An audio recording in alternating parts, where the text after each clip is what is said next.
Initial coverage. Initial coverage. Stage 3 is what, Eric Morel? Gap stage.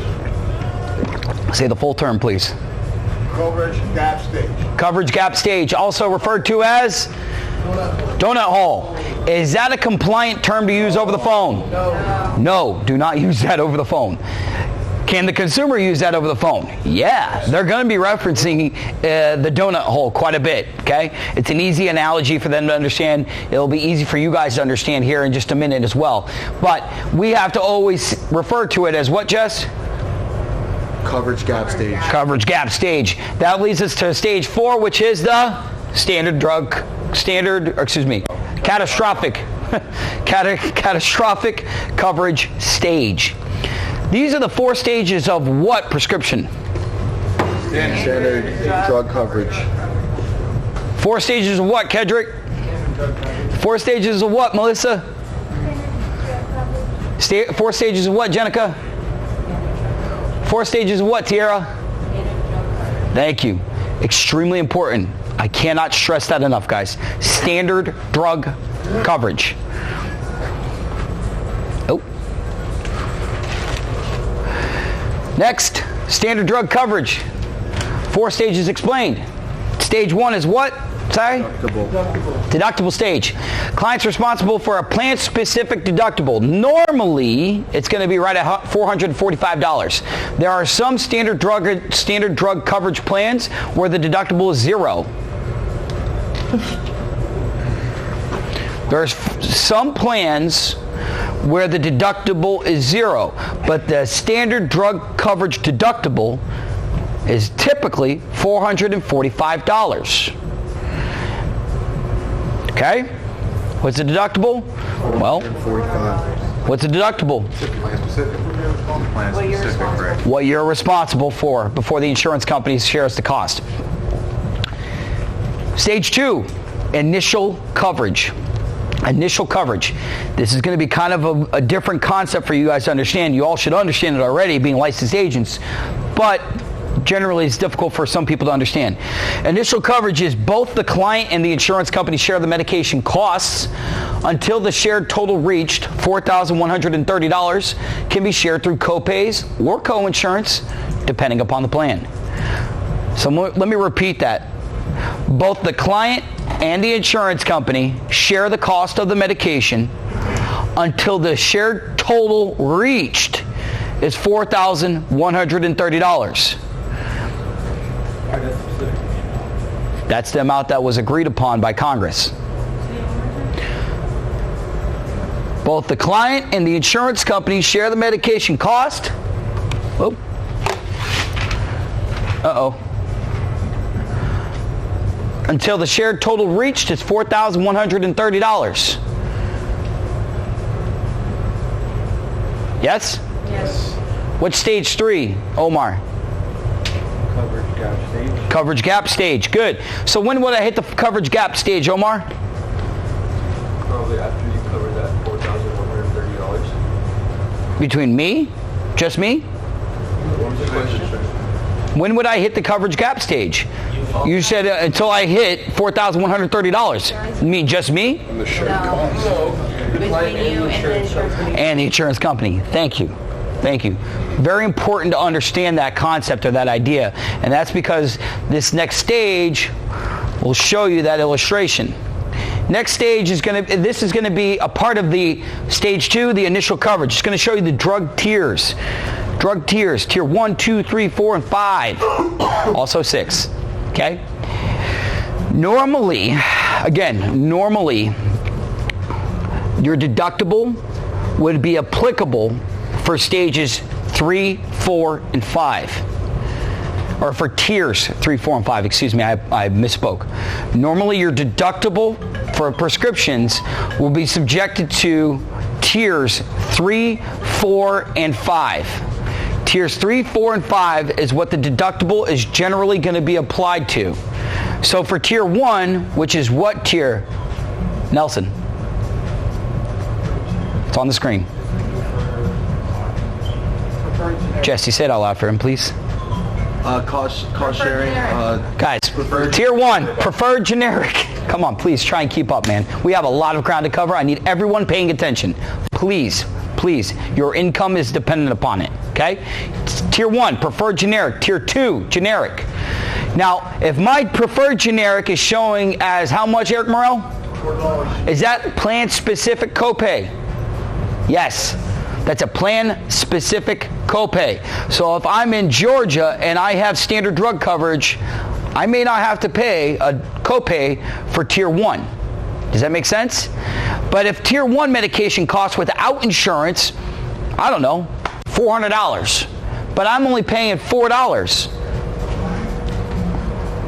how much goes towards my initial coverage? The original cost and with $400. So the cost of the medication, the total cost of the medication that the insurance company is absorbing, in that instance, $396, and my $4, the $400 is going towards the what amount, Carter? The truth or the out-of-pocket maximum? your deductible first, dude. 445. It's going towards the 4,000. Say it out loud, please. It's going towards the 4,130. Thank you. The $400 is going towards the $4,130. Does that make sense? Okay. Same thing applies to all these tiers. Now, if I have a tier 3, normally I'm going to have to meet on standard drug coverage, I'm going to have to meet a plan-specific deductible, which generally is what, Kedrick? That varies by Generally what? $445. $445. Thank you, Cyrus. Everyone understand this so far? Your medication will fall within one of these tiers. Now, where do I get a list of these medications? What's that called? Somebody, please. The drug Formulary. Please write that down, guys. Comprehensive formulary. A formulary is referencing the what? The tier and type of the drug. The covered medication, yes. So if I go to the formulary and I'm good with a computer and I can hit Control F and I'm looking up levothyroxine, I'm going to look up levothyroxine and I'm going to see what tier that medication falls within, and then it's going to tell me the cost that the person is going to have to pay for that medication. Because then I'm going to see the tier level and I'm going to go, okay, well, let me look at the drug tiers and see how much the cost of the med is. Pretty simple, right? Hey, just because this is, again, so important on Shane, is that Medicare. shared cost reset annually? Yes. Lifetime. Okay. Oh, not lifetime. Wow, I wish. Is there a standard Medicare formulary? Because I know. No, there's not a standard Medicare formulary. It is plan specific. Let me give you guys an example. I had a young man in Tennessee. He's taking a medication, or he has a medication I've never heard of before. It's called Cordran Tape. This guy wanted a new plan. He wanted me to sell him an all-well plan, a Medicare Advantage drug plan. So then I'm going through the meds, and he's like, well, I want to see what the cost of my medications are. And I go, okay. This guy's Medi. He has Medicare plus Medicaid. Generally, he's not going to pay that much, right? So I'm going through the medications. He currently has United Healthcare, a dual complete plan. I'm going through the meds. All of them are covered, right? And then he gets to this one called Cordran Tape, and I'm trying to offer him an all-well plan. I'm looking up the Cordran, and then I'm going to Google, I'm going to GoodRx, and I'm looking it up, and then I finally go to GoodRx, and I see the Cordran Tape cost is $53,000 monthly. $53,000. It's a tape that applies pain medication to a topical tape that applies medication. $53,000 monthly. How much do you think he was paying for that plan, for that medication? Well, on his United Healthcare plan, it was $4. Can't touch that guy. $4. Now this guy's begging me. He called back in. I think you got him, or you got it, and tried to get me to sell him the plan again. I go, no, absolutely no way. The only plan that you have right now is the only plan that's going to cover the Cordran Tape. In fact, I looked at the comprehensive formulary for each plan that was out there, and the only one that covered the Cordran Tape of $53,000 was the United Healthcare Dual Complete Plan, which he happened to be on. Have a great day. Please stay where you're at. Do not let anyone remove you. So there is no Medicare comprehensive formulary. It is plan specific.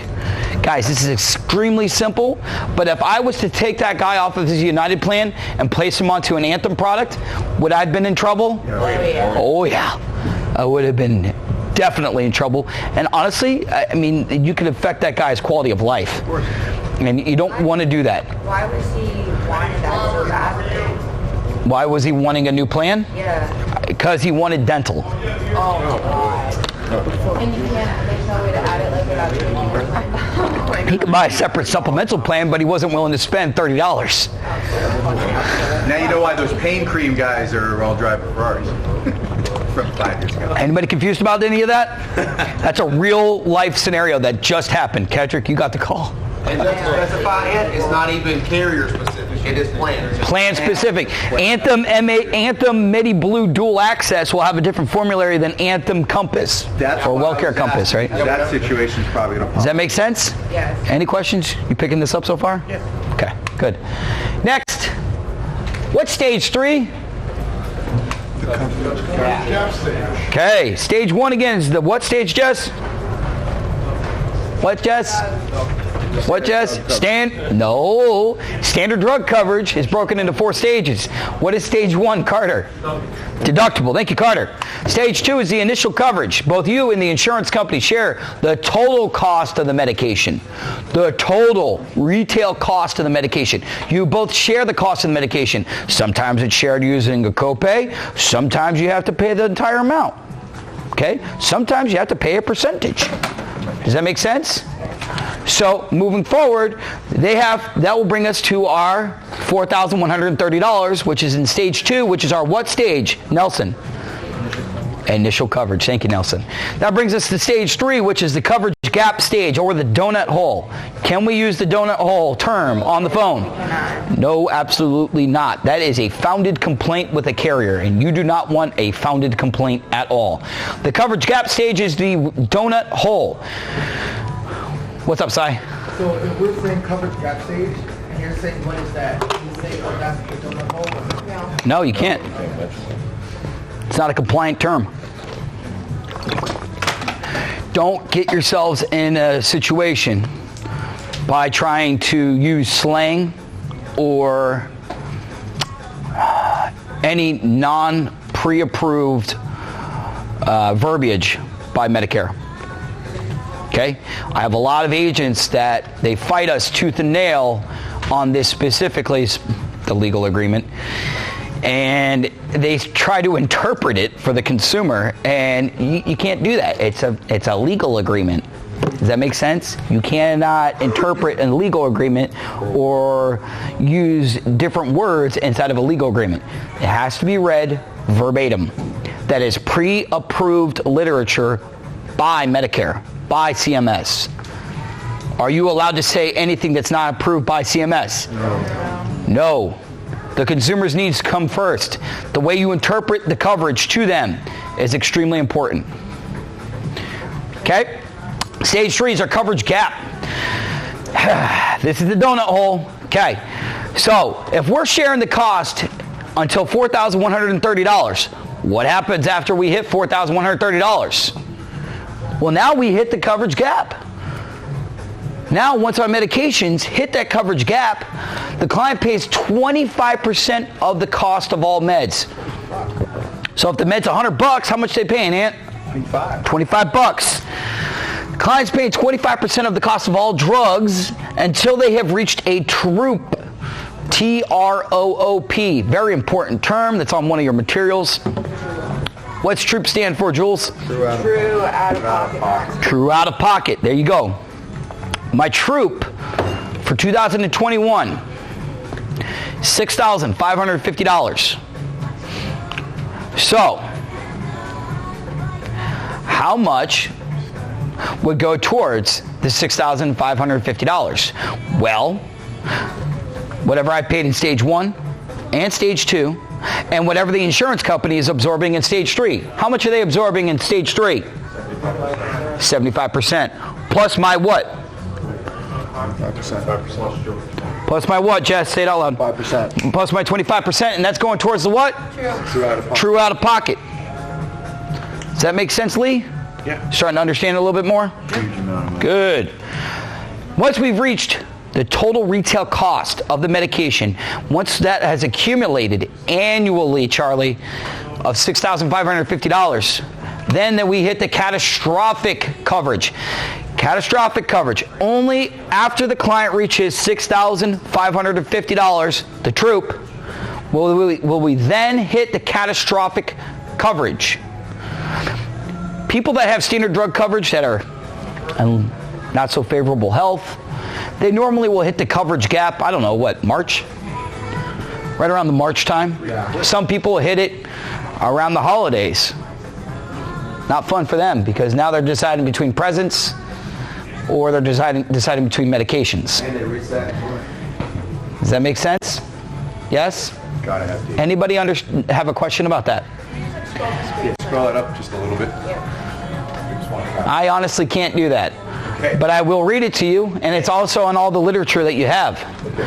In fact, the client will pay, after the troop has been met, the client's going to pay $3.70 for generics, $9.20 for brands, or 5% of the cost of the drugs, whichever is greater.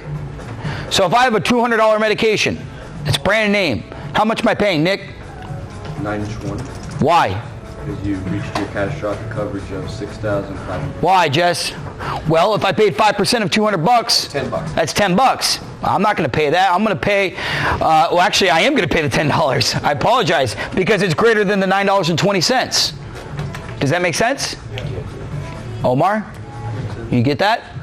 So how much do I pay for generics if I'm in the catastrophic coverage? $3.70. How much do I pay for brand names if I'm in the catastrophic coverage? $9.20. Don't round up. You have to give specific amounts. $9.20 or 5%. whichever's greater. Thank you, Sean. Shane, if you switch someone's advantage, does it start over? What an amazing question that is. That is the best question of the meeting so far. No. That is an awesome question because a lot of agents like to say that. His question was, if I have an MAPD, which stands for what, Carter? Medicare Advantage prescription drug. Thank you. It includes standard drug coverage. And I want to sell somebody new because they're in their coverage gap. And they're going, I can't stand the cost of the medications. Well, I'll sell you a new plan. Look at this. It's going to reset your it's going to reset your 4 stages. No. It doesn't. In fact, whatever you've been paying into is reported to Medicare. Wow. It's reported to Medicare. So regardless of what MAPD plan you go with, that medication cost is going to follow you. It's like a dark cloud that just continues to follow you over no matter where you go. Does that make sense? I thought it sounded like a positive thing. What's that? So say that again, I guess, because I thought it was a positive thing instead of a dark cloud. Yeah, I thought it was positive too. I'm missing it all. You're trying to get out of the coverage gap by getting a new plan. Let's give a scenario. I have client X. Client X is, where is X? Client X is been on a Anthem plan, and on his Anthem plan, he has standard drug coverage. Now by March, this guy's taking ALS medications, he's taking cancer medications. This guy has got some serious meds. And by March, he hits his coverage gap. So now he's paying what for his meds? 25%. 25%. So he goes, I gotta find a new plan. This is killing me. Right? Now, Carter comes along and says, I got a new plan for you. I can sell you a Humana plan. What about my medication cost? Well, all of our logic as an insurance agent would go, well, you're going to start a new stage. You're going to go back to stage 1 and stage 2 where they're sharing the cost. No. Your Part D, meaning how much you've been paid or how much has been contributed to your medications, the cost of your meds, is going to follow you no matter what MAPD plan you have. So that $41.30 doesn't act as a deductible. That's your allowance. And if Yes. you go over it, then you start paying. You're paying prior to it. You're paying prior to it, man. Well, I thought that this was going to work, and here's where that question comes in. I thought the same thing. I was thinking your coverage limits are going to be good until you hit a certain point, and then you're going to start paying 25% and up and up. It seems to work the exact opposite. Glasses half full, glasses half empty, I guess. How you look. I don't understand what you're saying there. Like, say, for instance, if you're taking a generic that's $45. So you're saying you're going to run out of benefits towards the end of the year the more you use it, as opposed to... There's a gap in the coverage. A perfect example. If you have a generic that's $50, Right. and your tier 1 generic is $0 copay, you're getting it for free. Once you hit your coverage gap, you're paying $12.50 every month for that medication that was $0 last So the month. coverage gap is basically a Okay. cap on where that copay is So going the to... coverage gap. About $41.30. Where that once you hit that 41.30, you're half full SOL. or half empty. Is it your protection level or is it I your thought it start worked level? Great the other cushion. way, where Until you were getting that high. $65.50 true out of pocket, then it kicks back in where you're paying the... That's where I thought it might have been advantageous as well. Okay, makes sense now. What you guys have been paid, what you've been prescribed, what the insurance company's been paid has been all reported to Medicare.gov. So no matter what MAPD plan you go with, they're going to be tracking that amount. Okay? That makes Great question. Best question of the meeting. So in that case, it wouldn't be compliant really to switch them on to another plan. I'm not saying it's not compliant to switch them. You can absolutely switch them, but you need to interpret exactly what they're going to encounter. Right. And what they're going to encounter, since they have standard drug coverage, is going to be the same. Right. It's going to be the same thing. There may be some subtle nuances that are different, right? This medication may fall within Tier 3 versus Tier 4, but they're still responsible for 25% because they're in their coverage gap. Or, at worst, the medication's not on the formulary. Now they got to pay 100% of the medication, like that guy that's taking the Cordran tape. Right. Does that make sense? Yes. Be very, very careful of how you interpret things. And if you have any questions, you have myself, you have Blake, you have Sean, you have John, you have Robert, all within arm's reach. Okay? Quick question on verbiage specific to the true out-of-pocket. Say true out-of-pocket, not troop over the phone. Correct. Yeah, don't say troop. They're not going to understand what that means. Correct. And if you're saying acronyms and things like that, then it could be deemed as evasive by CMS because you're not explaining in detail what they're set to encounter. Giovanni, Zach, Charlie, you guys have any questions about that? Does the true out-of-pocket include the shared cost of the initial coverage as well? Great question. Yes. Okay. Any other questions about that? I'm good, thank you. First time you chimed in today, Zach? All right. Low income subsidy Part D. Low income subsidy Part D. This is what you guys are going to be mainly looking for. Okay? This is what you're mainly going to be looking for is a low income subsidy, which is Part D. Okay? Low income subsidy, also known as what? Carter? LIS. Extra help. Thank you. Extra help. Also known as extra help. If somebody gets a low income subsidy, do they get standard drug coverage? No. No. There's two types of prescription coverage. LIS and what? Standard drug coverage. Let's not all sound so enthused here, okay? Standard drug coverage versus LIS. Now we're going to be going over LIS. This is separate from standard drug coverage. LIS is separate from standard drug coverage, okay? Now, LIS has a Tier 1 preferred generic drug. Tier 1 preferred generic drug is how much, Nicole? $0. Tier 2, non-preferred generic drugs. How much, Jess? $0 to $3.70. Thank you. $0 to $3.70. Okay? Anthony, LIS prescription coverage is static. It's not plan specific.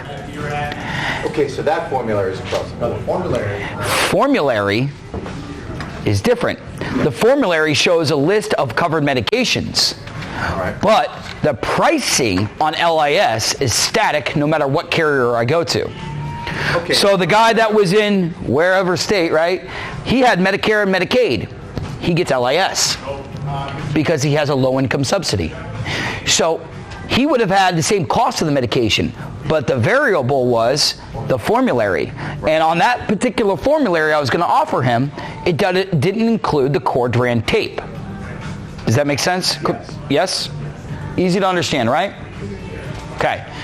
Tier 2, non-preferred generic drug, $0 to $3.70. Tier 3, 4, and 5, $0 to $9.20. $0 to $9.20. Brand name is specific. Charlie, questions? Giovanni, Zach? Okay. We're taping this right now.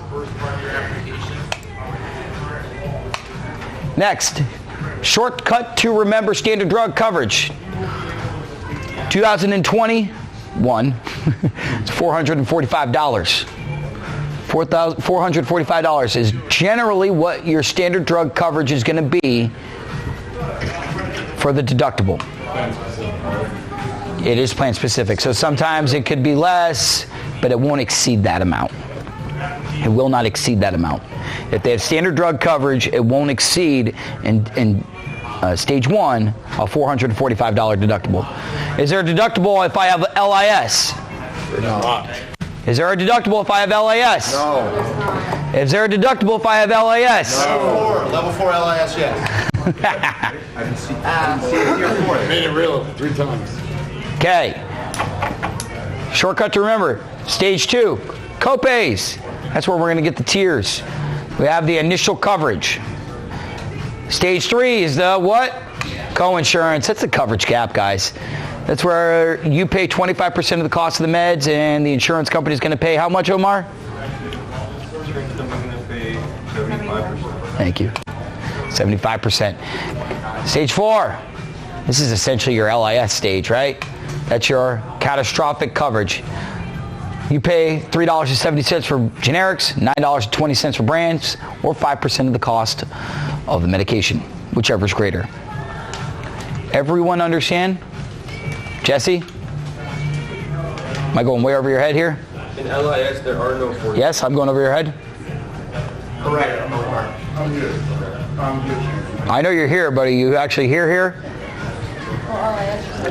Are you here? Also, OR and LIS, there's no 5%, whichever is greater. It's just a set copay. What will happen if a situation where a client gets one medication that would be crucial, like a situation where they don't get the mission at all? So John's question was, what happens if a client forgets to tell us a medication? Phone call recorded. That's on them. That's exactly what Blake just said. That's why the calls are recorded. Every single interaction you guys are going to have with each one of these consumers is recorded. We signed an affidavit stating that if CMS requests any type of interaction between us and the consumer, we are required to provide it. Just for Medicare, right? Correct. Including customer service, including card requests. Including, you know, if it takes you 10 calls to sell this person or enroll them, they're going to request all 10 calls.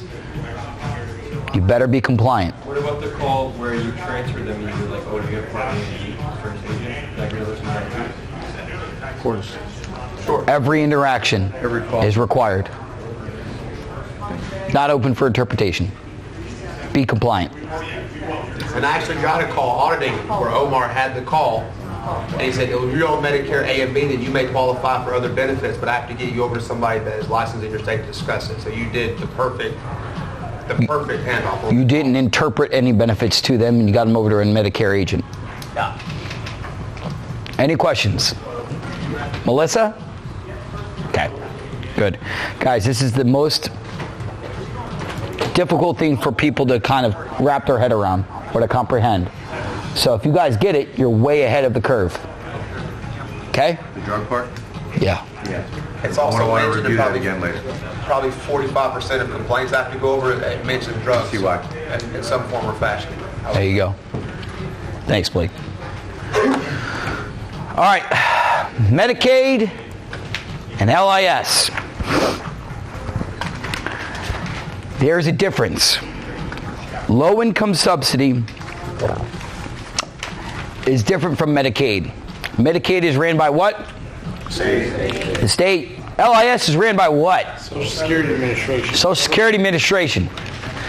Social Security Administration is the coordinator of a low-income subsidy, also known as what? Extra help. Why is that important that we know that term extra help? That's what the consumer's going to know. That's what the consumer's going to know.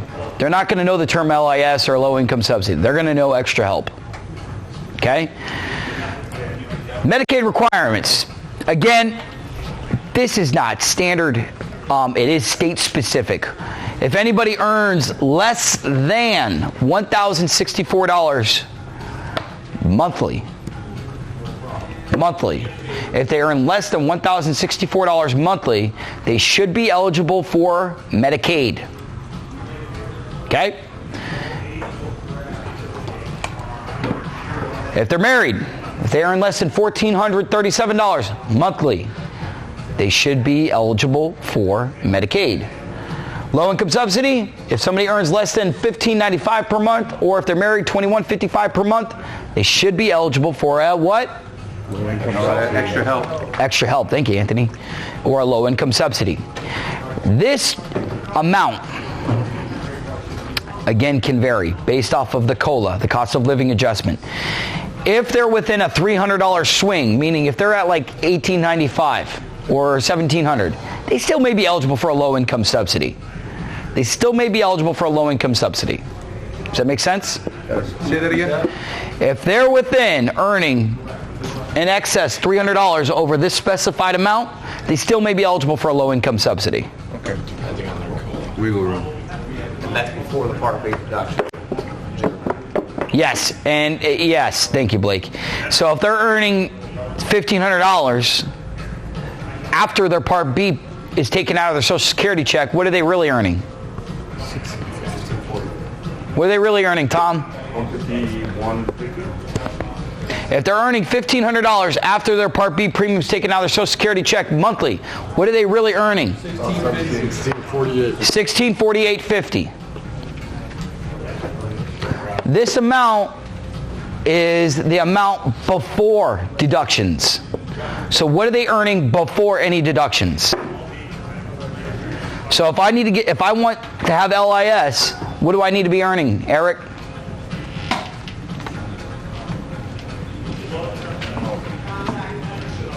If I want to earn a low-income subsidy, if I want to get a low-income subsidy, what do I have to earn? Less than $1,595 if I'm an individual, or less than $2,155 if I'm married. I have a question. Every LIS has Medicaid or no? Not necessarily. Every Medicaid is LIS, but not every Right. LIS. The numbers are different. Correct. But you can still qualify for LIS if you don't have Medicaid. Yes, you could still qualify for LIS if you don't have Medicaid. Because if you earn $1,200, you're not going to earn Medicaid, right? But you still could earn a what?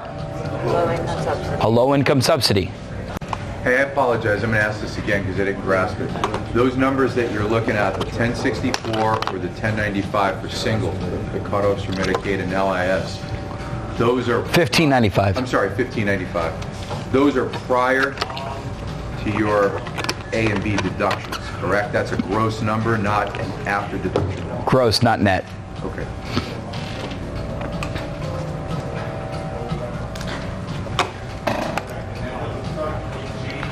This is an illustration of what you just asked. If somebody's earning $1,200, what do they get? Extra help. If somebody earns $800, what do they get, Eric? Both. What do they get, Eric? Medicaid. Medicaid. There you go. Easy to understand now, right? If I earn $1,300, what do I get, Eric? Low income? Yep. Extra But do I get Medicaid? No. Only if I'm within here. If I fall within here, then I get LIS. If I fall within here, I get LIS and Medicaid. Everyone understand? You can get them both? You can get them both. It's pretty much a wash. Here's a crazy question. I don't know if this even comes up. So let's say you have somebody that's 65 that's taking care of an infirm person. Does tax filing on that single have anything to do with any sort of dependence? I'm sure you don't run across it a lot, but I know that people take care of elderly relatives, sometimes claim. If they're earning money, it's got to count. So if that elderly person they're taking care of has their own Social Security or whatever, then that's good. Then that goes for him. All right, perfect. Not for them. Combine the, yeah, no, it has to be your spouse. Okay? Combine your spouse. And what was the married, can't make more than one married in LA? What's that? For married LA. 2155. 2155. Not much. How much are Anybody confused about that? 55 is good. Anybody at home confused? Between the husband and wife, yeah. Nope. Okay. Between the spouses, only 21. Medicaid and LIS requirements, right? Extra help or a low income subsidy. All right. AEP. AEP stands for Annual Enrollment Period or Annual Election Period. Everyone should write that down. That's a very important term. Annual enrollment or election period.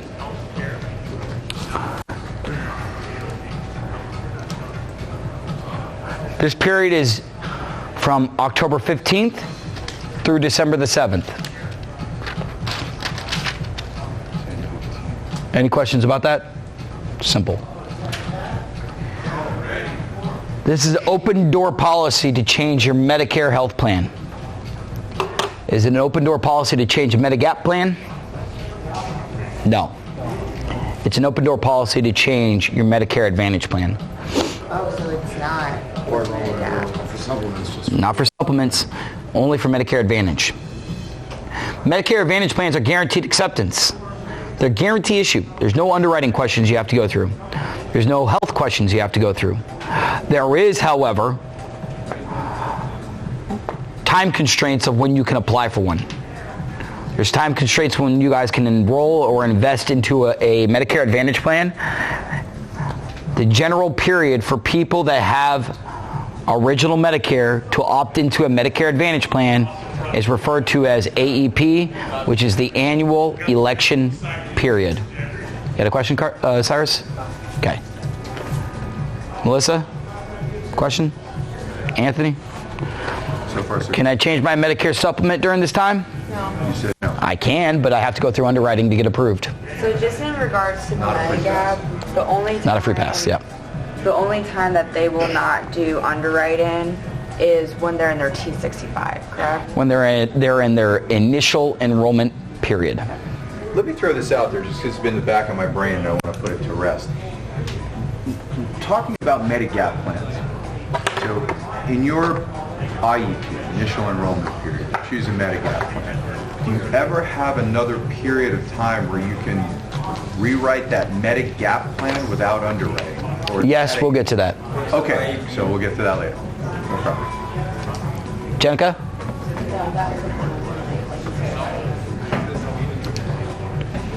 Questions?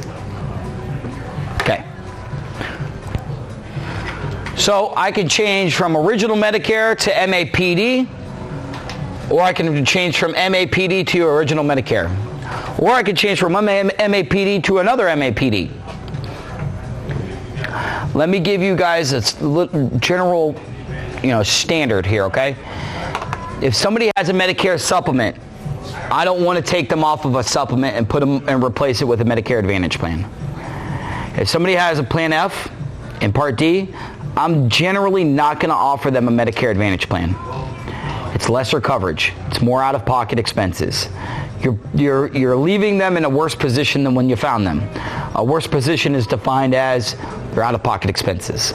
Their out-of-pocket expenses are smaller when you first met them, and now they're more after you left them. You did wrong by that. Now, if the person's saying, I'm going to cancel this plan, Can't afford it. then we can look at options for them.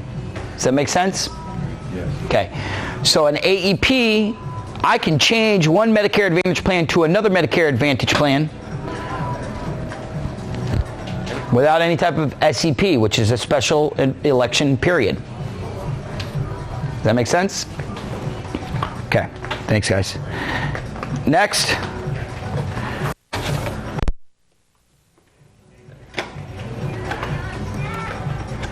to change plans outside of AEP, we have to have a special enrollment period. A special enrollment period is required if I change a plan outside of AEP. Okay, guys? If I change my plan outside of AEP, I need to have a what? Not a QLE. SEP. An SEP. Similar. Okay? Enrollment and election are interchangeable at any time? Sure. Yeah, you can switch out those terms. Special enrollment period, special election period, annual enrollment period, annual election period. You're electing to make a change. So if I'm outside of AEP, Carter, I need to have a what? An SEP. What will qualify for the SCP versus special enrollment? We're going to get to that. Everyone understand that school of thought? Yep. Okay. Most common SCPs. There we go. Medicaid. Medicaid. Medi-Medi. Medicare plus Medicaid. If I have Medi-Medi or a dual eligible enrollee, dual eligible enrollee, dual meaning two, right? Medicare plus Medicaid, I get a SEP in quarter 1, in quarter 2, in quarter 3. So I can change my Medicare Advantage plan if I have Medicaid and Medicare in the first quarter of the year, in the second quarter of the year, and in the third quarter of the year. And not the fourth, because that's when your AEP would be, right? Correct. Mm-hmm. So you don't need the SEP, you got 8. Yep. Jess? Any questions about that, guys? This is what we're going to be hunting for. These guys get shuffled. We want Medi-Medi. If somebody has Medicare plus Medicaid, that's what we want. What's up, Melissa?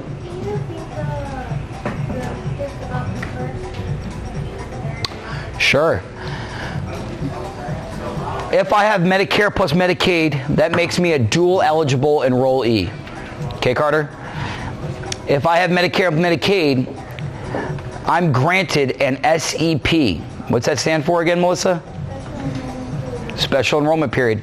I'm granted one of those SEPs in the first quarter of the year. I'm also granted another SEP in the second quarter of the year. And I'm granted an SEP in the third quarter of the year. So I can move from one Medicare Advantage plan to another Medicare Advantage plan because I'm in a because I have an SEP. Everyone understand? Yeah? Melissa, did you understand that now? Yes, thank you. You're welcome. So it's technically just saying that if you have Medicaid and Medicare, you have a special enrollment period all year round, or is there at some point where it's not? What's that? You can't change more than once a quarter. Okay. So you get a special enrollment period in the first quarter of the year. Yeah. If you use that special enrollment period because you have Medicare and Medicaid, do you get it back? Nope. No, you have to wait. You used it up. You have to wait to the next quarter to make a change. So if in the first part of the year I have Humana, and I don't like Humana, and I want to purchase a new plan, I have to have what?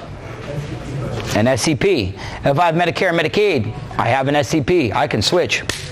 But if I switch to Anthem and I don't like Anthem, and I'm in February, what do I have to wait for? The next quarter. The next quarter. Can you change in the same quarter if you have a different SCP? Yes, great question. You can change in the same quarter if you have a separate or another SEP. Great.